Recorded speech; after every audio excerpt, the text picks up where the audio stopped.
Saudara-saudari dan anak-anak yang terkasih dalam Kristus, dari Novisiat SVD Kuburuteng Manggarai Flores NTT, saya Pastor Freddy Jahadin SVD menyampaikan ucapan selamat jumpa lagi lewat siraman rohani. Hari ini Sabtu 6 Agustus 2022. Kita merayakan pesta Yesus dimuliakan di atas gunung. Injil hari ini diambil dari Lukas bab 9 ayat 28b sampai 36. Kita diingatkan bahwa pengalaman akan Allah membuat kita bahagia dan berani menjadi saksi Kristus yang bertanggung jawab.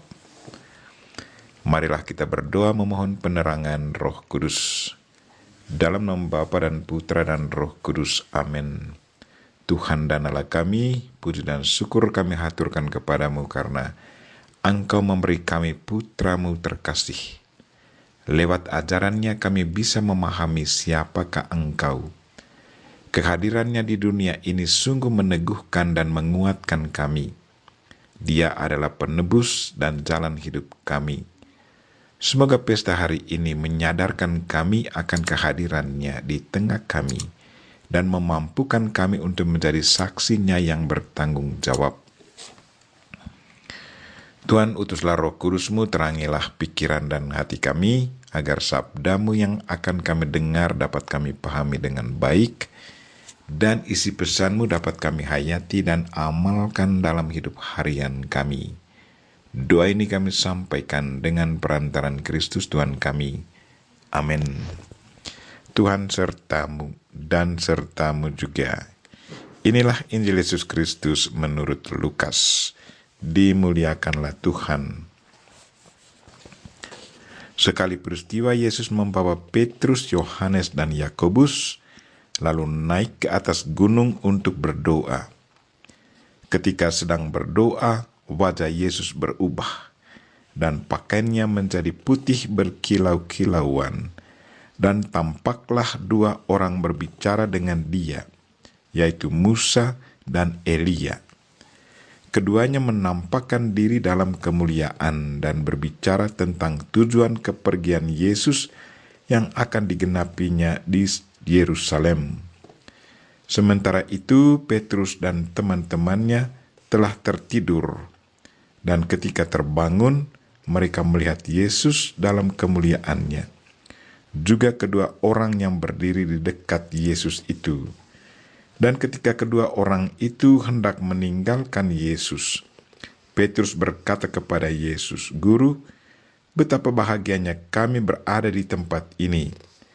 Baiklah, kami dirikan sekarang 3 kemah, 1 untuk Engkau, 1 untuk Musa, dan 1 untuk Elia." Tetapi Petrus tidak tahu apa yang dikatakannya itu.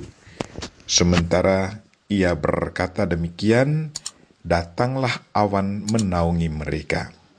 Dan ketika masuk ke awan itu, yang berkata, dan ketika masuk ke dalam awan itu, takutlah mereka. Maka terdengarlah suara dari dalam awan itu yang berkata, "Inilah anakku yang kupilih, dengarkanlah dia."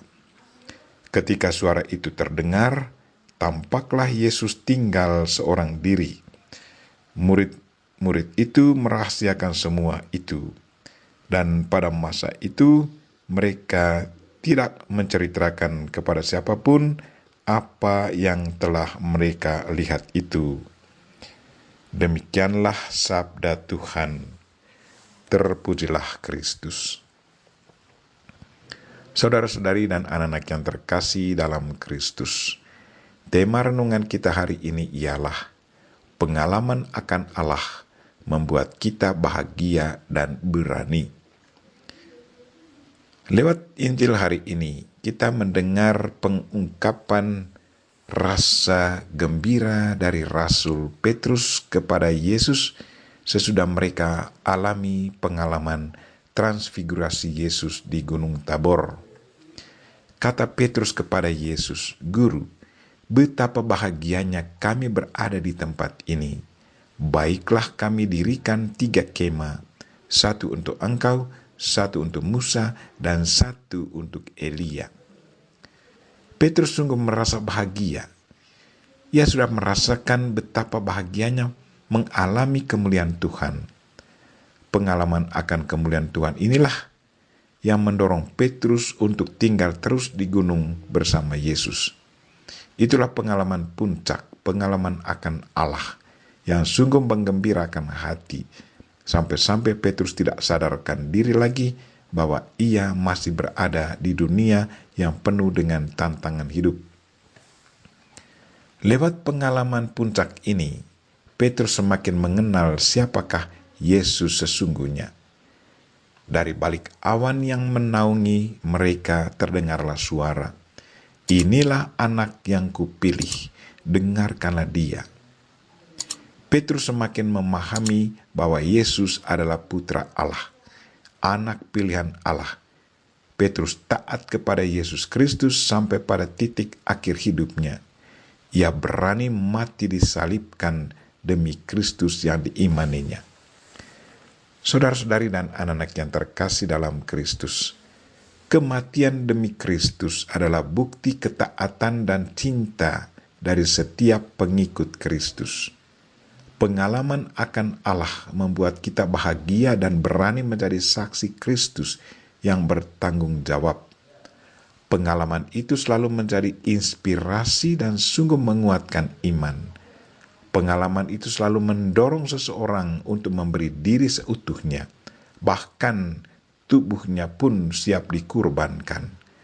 Mereka tidak lagi melihat kematian itu sebagai siksaan yang menakutkan, tetapi sebaliknya satu ungkapan solider, mati bersama Kristus Sang Juru Selamat yang sangat mencintai manusia. Mereka merasa bahwa hidup bersama Kristus selalu mendatangkan sukacita dan damai sejahtera meskipun ada tantangan.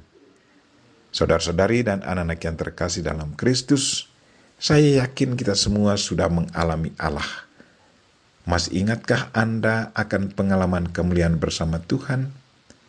Kapan dan di manakah Anda mengalaminya? Bagaimana perasaan Anda waktu itu? Apa makna pengalaman itu untuk kehidupan Anda sampai saat ini dan selanjutnya? Marilah kita ikuti Santo Petrus yang sudah mengalami Kristus, memberi dirinya secara total, melayani Tuhan dan sesama sampai pada detik akhir hidupnya, mati disalib, kepala ke bawah, kaki ke atas. Kita berdoa semoga hati kita selalu terbuka mengalami kemuliaan Allah setiap hari dan siap sedia melayani Tuhan lewat sesama kapan dan di mana saja. Kita memohon Bunda Maria untuk selalu mendoakan kita. Amin. Marilah kita mohon berkat Tuhan. Tuhan sertamu dan sertamu juga. Semoga saudara sekalian dan mereka yang kita doakan hari ini, secara khusus mereka yang sakit, dan segala aktivitas kita sepanjang hari ini diberkati oleh Allah yang Maha Kuasa, Bapa dan Putra dan Roh Kudus. Amin.